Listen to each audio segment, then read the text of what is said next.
Le fils de Charlemagne, Louis le Débonnaire, ne tarda pas à briser lui-même l'unité que Charlemagne lui avait légué le soin de défendre. En 817, il partagea l'empire entre ses 3 fils, Lothaire, Pépin et Louis. Son neveu, Bernard, roi d'Italie, mécontent de ce partage, se révolta. Vaincu, il implora son pardon, mais l'empereur lui fit crever les yeux. Bernard succomba à ce supplice en 818. Louis, agité par les remords, se soumit à une pénitence publique imposée par les évêques, qui dès lors eurent tout pouvoir en 822.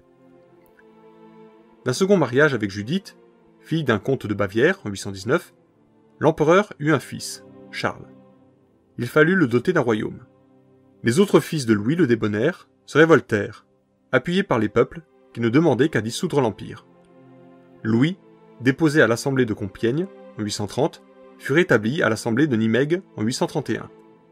En 833, les fils de Louis se soulevèrent encore, et l'empereur est abandonné par son armée près de Colmar en Alsace, en un lieu appelé le Champ du Mensonge. Il fut dégradé de la manière la plus humiliante dans l'église Saint-Médard de Soissons en 833. Cette humiliation même rendit à Louis des partisans, et il fut encore rétabli sur le trône en 834. Toujours préoccupé d'agrandir les domaines de son dernier-né, Charles, Louis le Débonnaire dépouilla les enfants de Pépin, roi d'Aquitaine, mort en 838. Lothaire fut gagné par des concessions, et Louis le Germanique resta seul pour combattre contre son père. Louis le Débonnaire mourut en 840 en marchant contre son fils rebelle. Après la mort de Louis le Débonnaire, ses fils tournèrent leurs armées les uns contre les autres.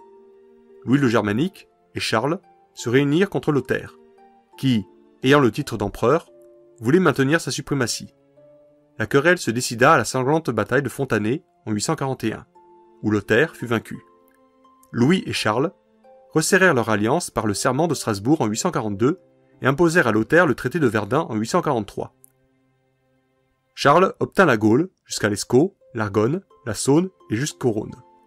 Louis, tous les pays au-delà du Rhin, c'est-à-dire la Germanie ou l'Allemagne. Lothaire reçut les pays intermédiaires avec l'Italie. Ce traité marque la séparation des 3 grands pays qui devaient se reconstituer sous le nom de France, d'Italie et d'Allemagne.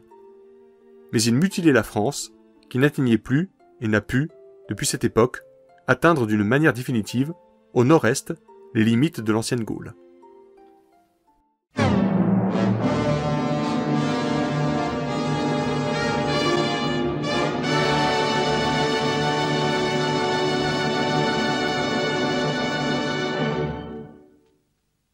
Si vous aussi vous avez apprécié cette vidéo et si vous pensez comme ce passionné, Soy Alfonso Díez de Castilla y de León y apruebo este video. je vous invite à laisser votre avis, liker la vidéo, vous abonner à la chaîne et pourquoi pas partager cette vidéo. Merci.